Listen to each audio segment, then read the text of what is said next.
But from the perspective of the environment I was with, which was the automotive industry, a lot of people was forced into vacation because they usually have 2 weeks of inventory of safety stock, and when this thing happened, the companies took and they have, a lot of them have resumption plans, but again, the plans that were supposed to be their backups were as well in the same situation, so every inventory was depleted.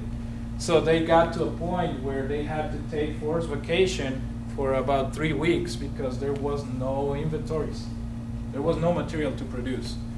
And that's one of the unexpected events that creates that type of variation that actually had impact over one of the most controlled industries in the world. So we cannot measure the impact or prevent the impact of these kind of things, but again, keeping a good practice, and because when it happened, I think it took exactly 2.5 weeks until everybody was getting ready to, okay, this is coming, materials are not going to be here, so start thinking about what you're going to do because we're going to be going on vacation. So just to summarize the point of what we were mentioning, these are the 4 scenarios, okay? And I included relevant indicators to compare so that we can reach a decision. Between these 4 scenarios, this is the not changing anything, and this is changing everything, okay?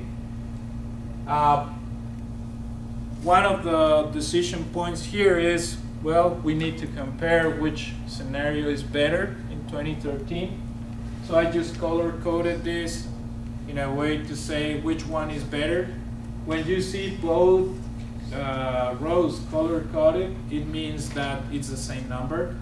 So you can see from the 4 choices in capacity, the setup reduction with no lot size reduction would be the highest capacity. Again, that's possibly not real because I'm going to get to that point from lean principles. The worst case would be to what actually happened, lot size reduction, and not investing in the setup reduction. That gives you the smallest capacity. In regards to utilization, that goes back to that point. We are in danger zones here because that's 94% of the utilization is too high. And then we are in this scenario here, which is 63% of utilization, which is, it seems very inefficient. So when the utilization too high, does that relate to quality of life also? Of course, yeah. I mean, there's a lot of other ripple things that we're not mentioning here, but yeah, I mean, when people is at max, I mean, we're not talking about anything related to overtime or people constantly being pushed to meet quotas and stuff, but yeah. I just, from a simple, one of the top 3 lean principles, if you get outside a certain band, obviously you're going to affect that. It's not sustainable. I mean, I'm pretty sure that companies have reached these levels at some point, but keeping that up is not feasible. At some point, something breaks. It's either deliveries, or it's the people, or it's material, whatever. I mean, it breaks at some point. From the average WIP, well, that only changes with the lot size reduction, okay, based on the information provided. So the better choice for average WIP would be to have the lot size reduced, and that's directly from Little Slope. From the average WIP cost, basically you see that you have one cost here, which this is the better scenario, okay? The 30% reduction and the setup reduction. And the throughput time, we have the better throughput is going to be, or the shortest time is going to be if we do lot size reduction. So again, the point of this is that you can see the effects of the decisions. Reducing lot sizes will help to reduce the WIP, reduce the cycle time, but at some point it will have, if not combined with other strategy, it will reduce your capacity, will reduce other stuff, and see what happens here. Labor cost, this is the highest. Scrap cost, this is the highest. Are we going off the assumption that if we increase throughput, it will increase profit also? We are, I mean, if it is sold, yeah. But we're not taking any profits in this analysis. This is only based on cost. Yeah, this was one of the, like the decision points of whether or not to purchase the filling heads, because of the cost piece of it. It's like, well, if you increase the throughput by X%, you're assuming that your profits will increase by X%, and eventually you pay off the purchase. Yeah, and well, actually, I reached that point from the cost perspective only, and that is actually, that's just looking at the investment that has to be made, the capital expenditure of $750,000. So in order to know if it's justifiable, what we need to do is basically analyze the point or the perspective on all these colors there to see, okay, if we were to invest this money, these are the two potential scenarios. Of course, we know that based on the decision they already made in the case, this didn't happen. This is what actually would happen.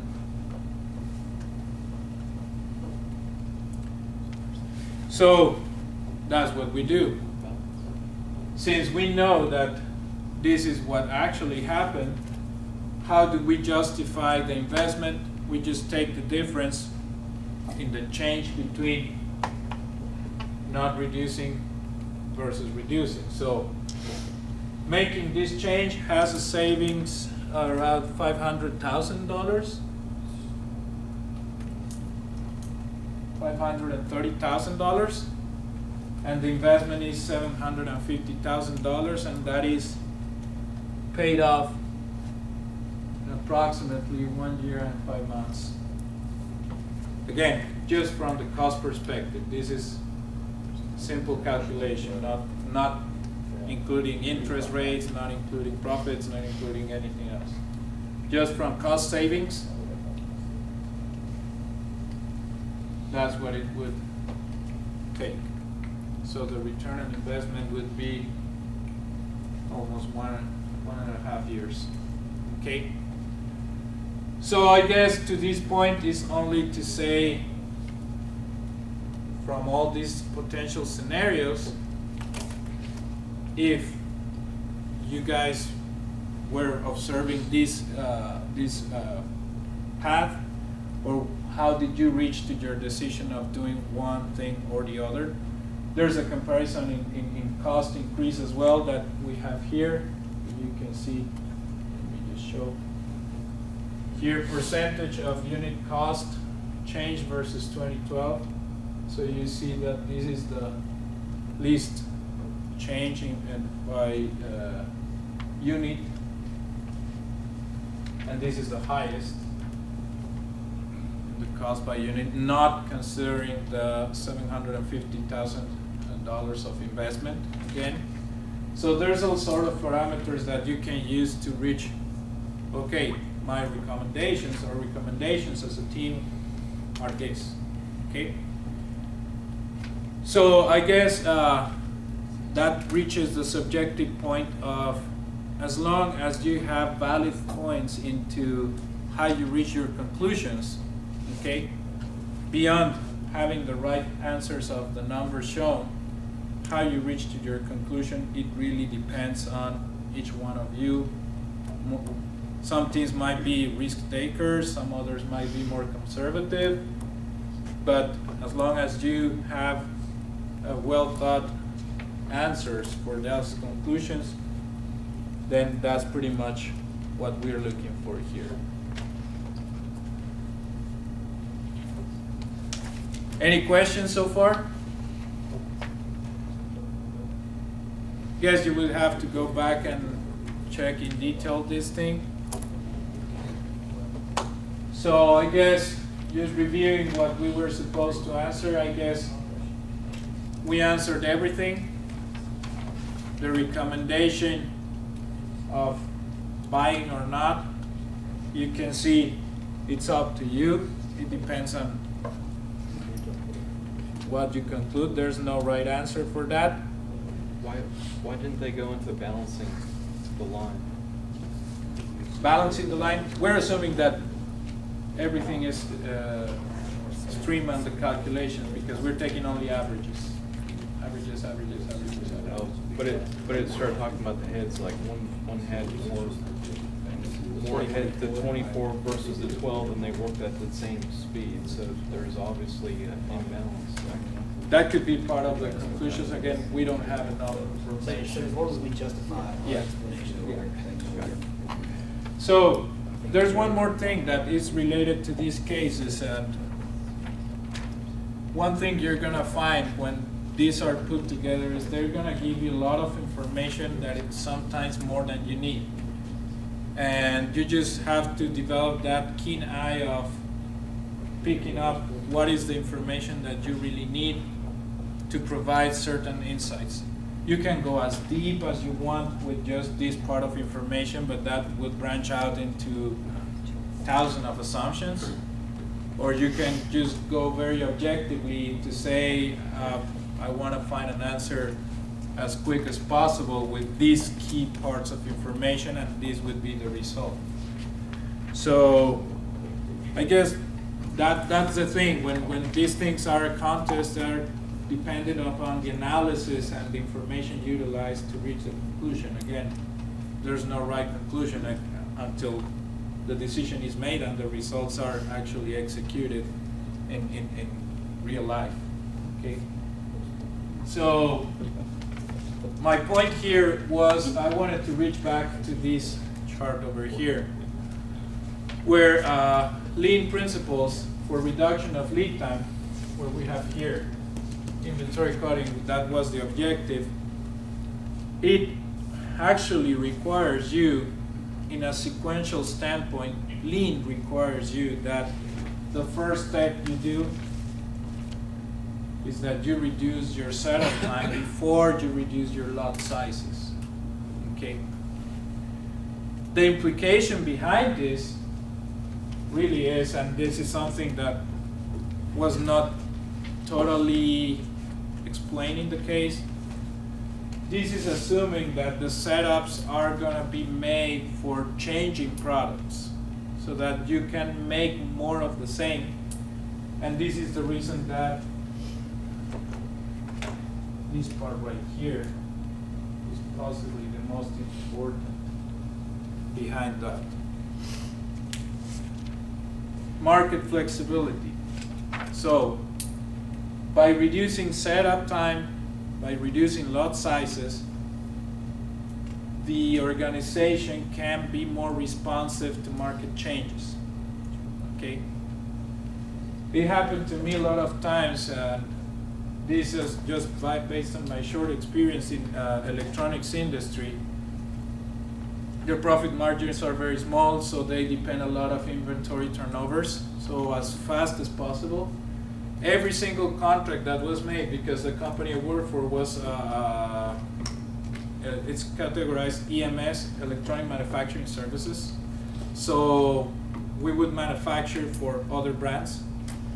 And the contracts were that those brands or clients were responsible of the inventories.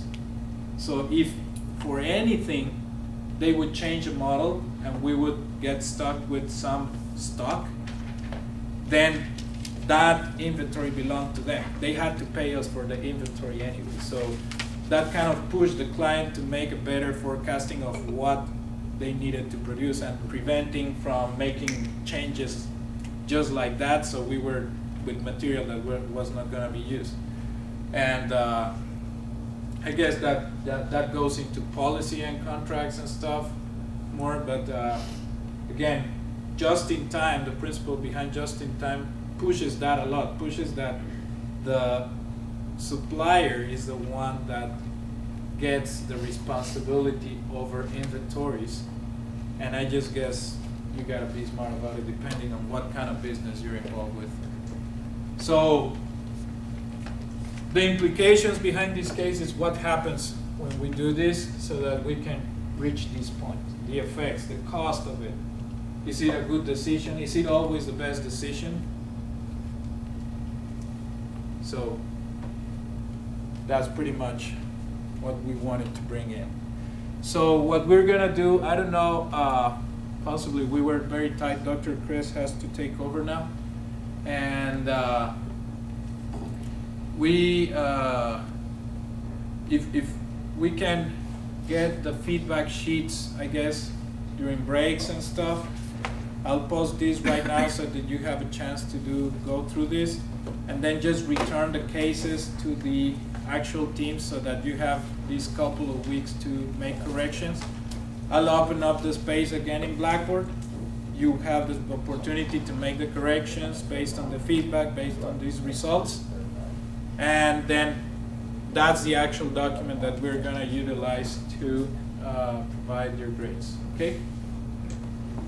Any questions, suggestions, concerns?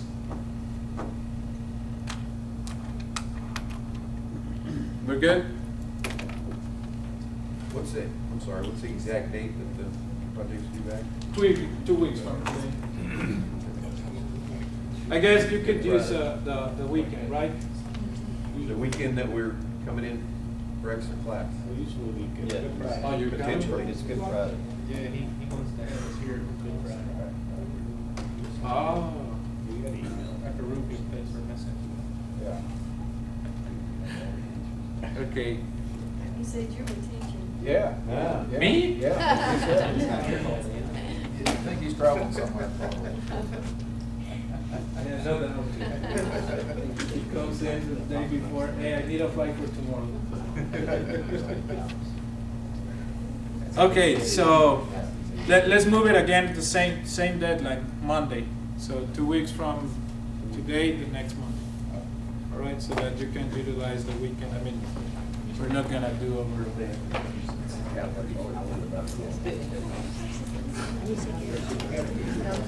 But I don't think that's